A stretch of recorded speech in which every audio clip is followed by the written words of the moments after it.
Pernah gak sih lo ngerasa capek banget? Bukan capek fisik karena kerjaan lo numpuk, tapi capek karena lo terlalu sering nahan suara lo sendiri. Disuruh ini, mau. Diminta ngalah, nurut. Lo maksain senyum dan ngerjain tugas orang lain cuma biar suasana tetap kerasa aman. Kita sering banget ngebungkus kebiasaan itu pakai kata kebaikan atau pengorbanan. Padahal, kalau kita mau jujur ngebedah dada kita sendiri, itu bukan kebaikan. Itu kemunafikan yang paling aman. Kita cuma terlalu pengecut buat berhadapan sama konflik. Kita rela ngebunuh kemauan kita sendiri. Asalkan tangan kita gak gemetar karena takut dibenci orang lain. Dan di tengah semua rasa capek pura-pura jadi orang baik itu, pas lo lagi sendirian dan keadaan lagi sepi, pernah gak sih lo berhenti bentar, narik napas panjang dan nanya ke diri lo sendiri, sebenarnya gue maunya apa? Realita yang lumayan nampar ini dibawain dengan cara yang unik banget di manga Haimiya Senpai wa Kwakute Kawaii. Kenalin, Kurose. Dia bukan cowok populer, bukan juga berandalan. Dia cuma cowok tahun pertama yang punya penyakit kronis. Gak bisa bilang enggak ke orang lain. Penyakit ini bikin Kurose jadi sasaran empuk. Contohnya sore itu, dia lagi-lagi kejebak bersihin ruang UKS sendirian. Temen-temen sekelasnya dengan gampang kabur ninggalin tugas, sambil ketawa dan bilang kalau Kurose itu bisa diandelin. Buat bro kita, itu sama sekali bukan pujian. Dalam hatinya dia capek, dia pengen banget berontak dan nolak, minimal sekali aja. Tapi ujung-ujungnya dia cuma bisa nunduk dan ngelanjutin nyapu lantai. Sampai akhirnya suasana di dalam UKS mendadak hening. Tirai UKS digeser kasar, dan dari balik tirai itu muncul Haimiya, cewek tahun kedua yang namanya aja udah bikin satu sekolah milih minggir. Mukanya preman, tatapannya tajam, dan dia gak sudi basa-basi. Tanpa ampun, Haimiya ngusir murid-murid berisik pakai nada dingin yang bikin bulu kuduk berdiri. Cuma butuh hitungan detik, murid-murid yang tadi ketawa langsung kicep, minta maaf dan lari keluar. Kurose yang lihat itu dari dalam langsung kaku. Dia udah pasrah kalau dia bakal ikut kena semprot senpai itu. Tapi sesuatu yang di luar nalar Kurose malah kejadian. Begitu Haimiya noleh dan natap Kurose, ketegangan di wajah cewek preman itu mendadak hilang. Tatapannya berubah jadi tenang, dan dia ngasih sebuah senyum yang kelewat lembut. Dengan nada yang normal dan ramah, Haimiya nanya, "Halo, terjebak lagi dengan pekerjaan bersih-bersih ya?" Transisi dari preman ganas jadi cewek lembut ini terlalu ekstrim. Otak Kurose yang udah capek langsung konslet nerima dembek sefrontal itu. Dia ngeblank, kaku, dan sama sekali gak tahu harus bereaksi kayak gimana.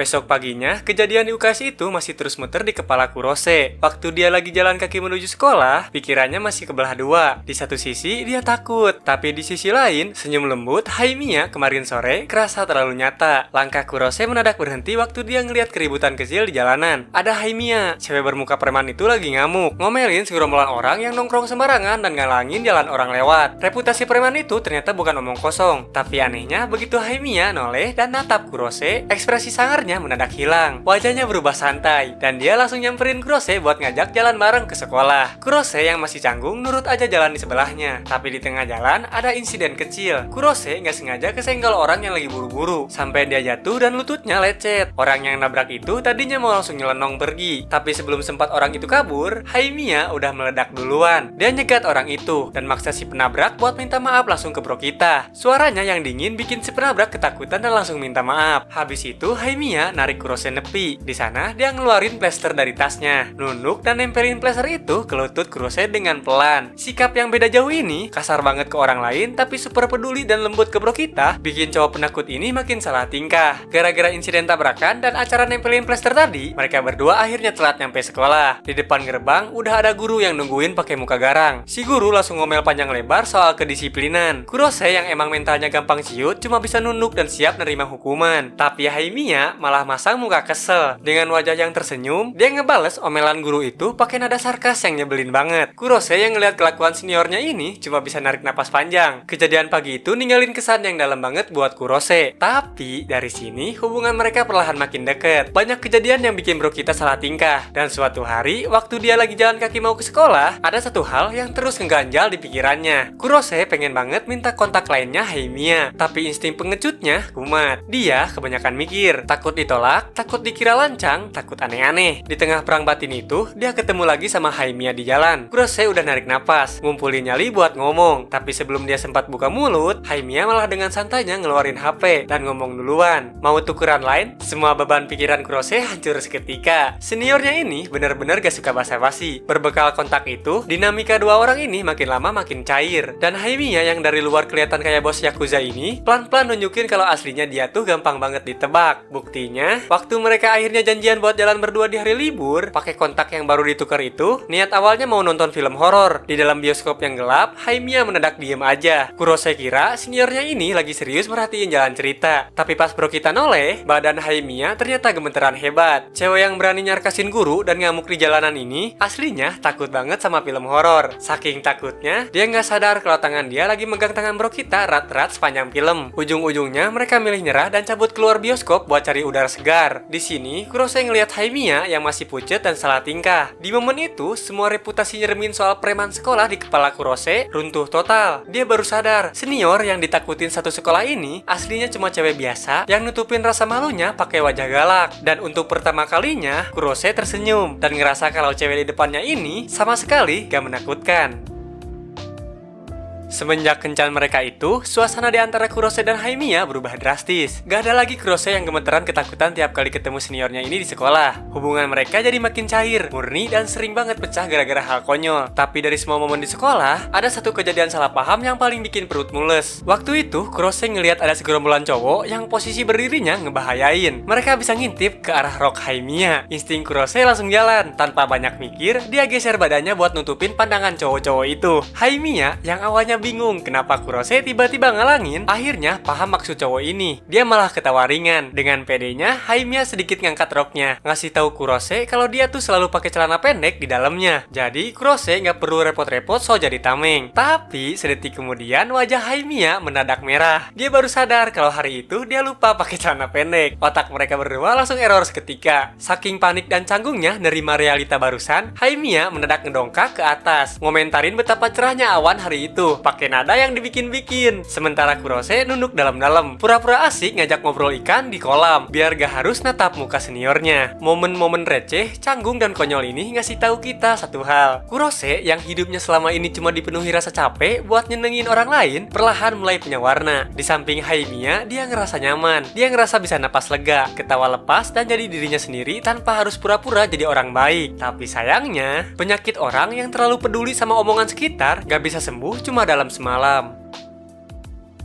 Kadang, masa-masa paling hangat itu justru jadi momen yang paling rapuh. Buat orang yang seumur hidupnya cuma sibuk nyenengin orang lain, ngerasain kebahagiaan buat diri sendiri itu rasanya asing. Bahkan kadang kerasa terlalu indah buat jadi kenyataan. Dan di saat kita lagi lengah nikmatin momen itu, rasa insecure lama kita biasanya bakal balik nyerang. Buktinya, besok harinya waktu Kurose lagi jalan sendirian di lorong sekolah, telinganya nggak sengaja nangkep obrolan siswa lain. Awalnya cuma gosip biasa, tapi lama-lama nadanya berubah tajam. Mereka mulai berasumsi aneh, nyindir kalau ada yang salah sama Haimiya. Sampai cewek itu mau turun level deket-deket sama cowok lemah kayak Kurose. Omongan murahan itu langsung nusuk hati bro kita. Selama ini, pas lagi berdua sama Haimiya, dia murni gak pernah peduli sama tatapan orang. Tapi, dengan rumor itu diucapin terang-terangan, insting pengecutnya balik lagi. Dia mulai mikir, jangan-jangan kedekatan mereka ini malah bawa masalah dan ngerusak nama baik Haimiya. Perang batin ini makin parah waktu Kurose gak sengaja ngelewatin ruang kelas Haimiya. Dari sela pintu, dia ngeliat Haimiya gak sengaja ngejatuhin barang-barangnya ke lantai. Dan di luar dugaan Kurose, temen-temen sekelas Haimiya langsung nyamperin dan bantuin beresin barang itu tanpa rasa takut atau canggung sama sekali. Lebih parahnya lagi, Kurose ngeliat Haimiya tersenyum. Senyum wajar, layaknya murid SMA biasa yang lagi ngobrol sama teman sekelasnya. Ngeliat pemandangan normal itu, dada Kurose mendadak sesak. Ternyata Haimiya gak seterisolasi yang dia kira. Cewek itu punya ruangannya sendiri, punya interaksi yang sehat, dan punya tempat di mana dia diterima. Selama ini, bro kita ngerasa kalau hubungan mereka itu spesial, seolah cuma dia satu-satunya orang yang berani deket sama Haimiya. Tapi ngelihat kejadian barusan, egonya hancur, mentalnya jatuh. Dia mulai ragu dan mikir kalau selama ini dia cuma kegeeran. Rasa rendah diri dan rasa bersalah soal gosip tadi akhirnya numpuk jadi satu bom waktu. Sore harinya di ruang UKS, Haimiya nyamperin Kurose. Dengan senyum lembut dan ekspresi yang agak malu-malu, Haimiya nanya, apa Kurose mau jalan pulang bareng? Itu adalah ajakan yang dari kemarin diharapin banget sama Kurose. Tapi bukannya ngangguk bahagia, cowok ini malah buang muka. Otaknya udah keracunan sama gosip di lorong tadi. Dia mikir kalau mereka kelihatan pulang bareng, rumor soal Haimiya bakal makin liar dan itu semua bakal jadi salahnya. Jadi dengan dalih sok pahlawan demi kebaikan Haimiya, Kurose milih buat lari. Dia ngehindarin kotak mata, ngasih alasan basi kalau dia harus buru-buru pulang. Dan tanpa nunggu jawaban, Kurose langsung kabur ninggalin ruangan. Di sisi lain, Haimiya cuma bisa berdiri kaku. 1 detik yang lalu, semuanya baik-baik aja. Tapi tiba-tiba Kurose ngedorong dia ngejauh tanpa penjelasan apa-apa. Raut wajahnya berubah jadi bingung dan lumayan kesel nerima perlakuan tiba-tiba kayak gitu. Malamnya, Haimiya yang masih ngerasa ada yang aneh nyoba ngechat Kurose. Tapi cowok yang lagi sibuk meranin tokoh pahlawan tragis ini cuma ngebaca pesan itu dengan dingin. Bukannya ngejelasin jujur, Kurose cuma ngebalas chat Haimiya pakai 1 stiker doang. Besok harinya di sekolah, pelarian Kurose makin menjadi-jadi. Waktu Haimiya nyoba nyamperin buat ngajak ngobrol, Kurose panik, milih buat muter balik dan ngehindarin seniornya itu secara terang-terangan. Di titik ini, bro kita ngerasa dia udah ngambil keputusan yang bener. Dia ngalah, dia berkorban, dia narik diri biar posisi Haimiya aman. Sebuah pola pikir cacat dari seorang cowok gak enakan. Tapi sayangnya, Kurose lupa satu hal penting. Dia lagi berhadapan sama Haimiya Mio, cewek gampang ditebak yang paling benci sama kepura-puraan. Sore itu, pelarian Kurose akhirnya mentok. Haimiya berhasil nyegat dia di lorong yang sepi. Karena udah ke pojok, Kurose ngerasa dia harus ngeluarin kartu asnya. Kartu andalan seorang cowok gak enakan yang lagi pura-pura jadi pahlawan. Dengan suara bergetar dan kepala nunduk, dia ngeluarin kalimat suci itu. Rumor di luar sana makin parah. Makanya, mendingan kita ngejauh aja. Ini demi kebaikan senpai juga. Dengar pengakuan itu, raut wajah Haimiya langsung berubah drastis. Gak ada lagi senyum lembut atau nada ramah. Haimiya marah. Bukan karena rumor jelek di sekolah, tapi karena Kurose ngebiarin omongan figuran gak penting ngedikte jalan hidupnya. Haimiya natap Kurose dengan dingin. Dia muak ngelihat kepengecutan Kurose yang dibungkus pakai alasan demi kebaikan. Dan dari mulut cewek itu, keluarlah satu pertanyaan yang sukses ngerobek semua topeng kemunafikan Kurose. Haimiya dengan senyum yang dingin ngomong, "Maaf, gue benci banget sama orang kayak gini." Haimiya diem bentar. Sekarang, dia masang wajah marah yang menakutkan dan lanjut ngomong, "Jadi, kalau kamu disuruh orang buat mati, kamu bakal nurut juga?"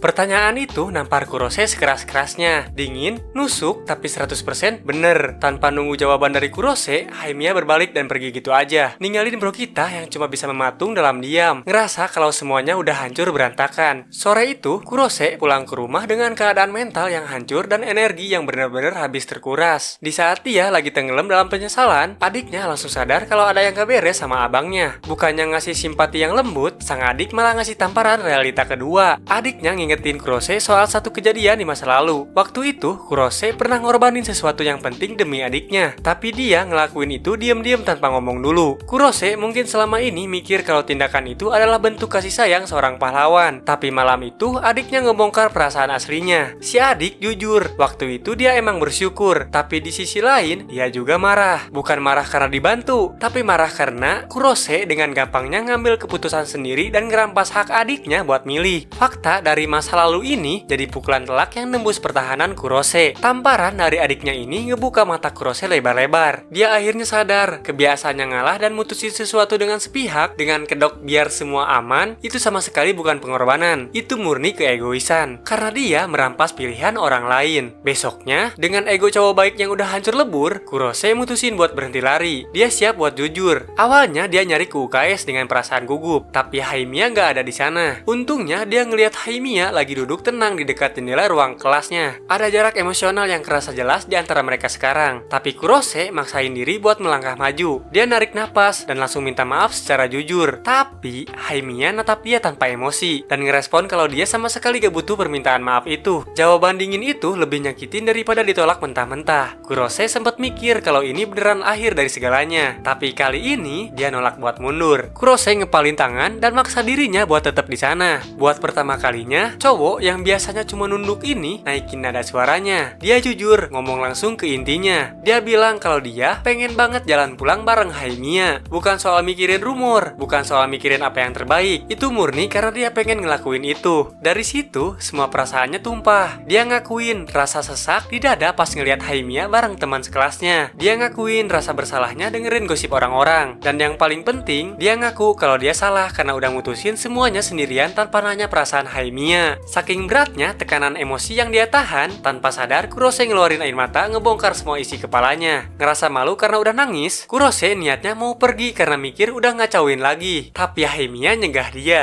Nada suara seniornya itu udah gak marah lagi, berubah jadi tenang. Haimiya nyuruh Kurose duduk, ngasih dia tisu, dan akhirnya mulai ngejelasin dari sudut pandangnya. Haimiya bilang, yang bikin dia marah itu bukan perasaan Kurose, tapi sikap Kurose yang milih buat nyembunyiin perasaannya dan bertingkah beda dari biasanya. Di saat saat yang sama, Haimiya juga ngaku salah. Dia sadar kalau dia gak nyoba memahami perasaan Kurose dan malah gampang kepancing emosi. Dan untuk pertama kalinya setelah pertengkaran mereka, wajah Haimiya melembut. Dia tersenyum tulus sambil bilang kalau dia seneng Kurose akhirnya mau ngomong jujur. Begitu tensi turun, Haimiya langsung balik ke mode aslinya, ngeledek Kurose habis-habisan gara-gara nangis. Kurose yang masih malu cuma bisa pasrah dan gak bisa ngeles. Di momen lega ini, Haimiya juga ngelurusin satu kesalahpahaman penting. Hubungan dia sama teman sekelasnya itu gak sedekat hubungan dia sama Kurose. Dan Haimiya nekenin banget kalau dia sama sekali gak peduli sama rumor murahan di sekolah. Dengar itu, Kurose akhirnya benar-benar lega. Dia sadar kalau dia gak perlu repot-repot ngebandingin posisinya lagi. Terus pas suasananya udah stabil, dengan santainya Haimiya nawarin satu hal buat mecah kecanggungan. Mau belajar bareng?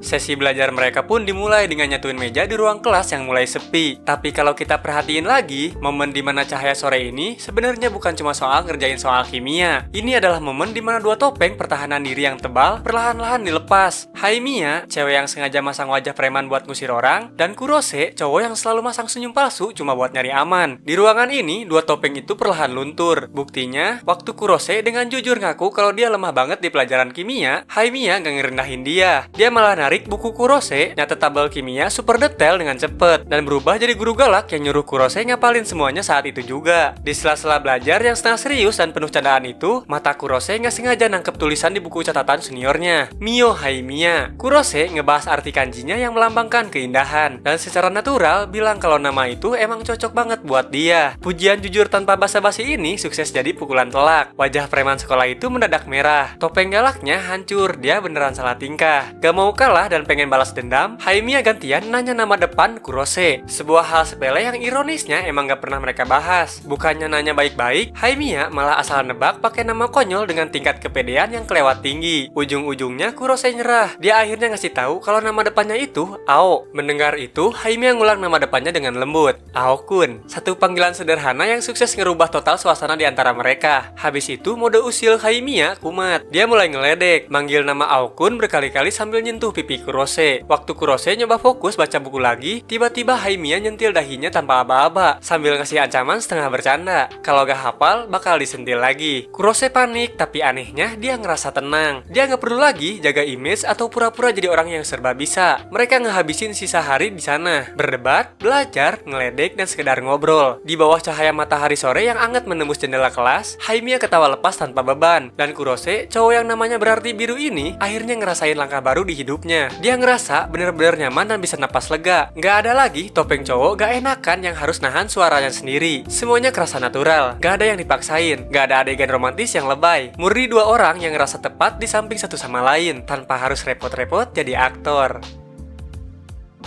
Ngelihat Kurose dan Haimiya yang ketawa lepas di bawah cahaya sore itu, rasanya kayak ngingetin kita sama satu hal yang sering banget kita lupain. Kita kadang terlalu sibuk dengerin ekspektasi orang, sibuk pengen jadi orang baik buat semua pihak, sampai kita lupa gimana rasanya bener-bener bernapas lega. Dari dinamika dua orang ini, cerita ini ngasih lihat ke kita kalau kehangatan yang sesungguhnya itu gak pernah datang dari kepura-puraan. Gak ada drama percintaan yang dipaksain atau momen romantis yang sengaja dibikin-bikin. Fokusnya cuma di kesalahpahaman kecil, kejujuran yang canggung, dan perubahan yang pelan-pelan. Tapi justru karena itulah, momen seringan belajar bareng di bawah cahaya sore bisa kerasa sangat mahal dan berharga. Karena kehangatan itu bukan hadiah yang turun gitu aja dari langit. Kehangatan itu didapat dari keberanian. Keberanian seorang cowok penakut yang akhirnya muak terus-terusan ngalah dan nahan suaranya sendiri. Waktu dia berani nutup kuping dari berisiknya dunia, ngelepas topeng gak enakannya, dan milih buat nahan cewek di depannya. Momen sederhana di sore itu ngebuktiin satu hal. Kalau berani jujur sama apa yang kita mau, hasilnya jauh lebih indah dari sekedar dapat pujian orang baik dari mereka yang sebenarnya gak peduli sama kita. Karena pada akhirnya hidup ini bakal kerasa jauh lebih lega waktu lo berhenti dengerin berisiknya orang dan mulai jujur sama diri lo sendiri. Jadi sebelum lo milih buat pura-pura ngalah lagi hari ini, gue tanya sekali lagi, sebenarnya lo maunya apa?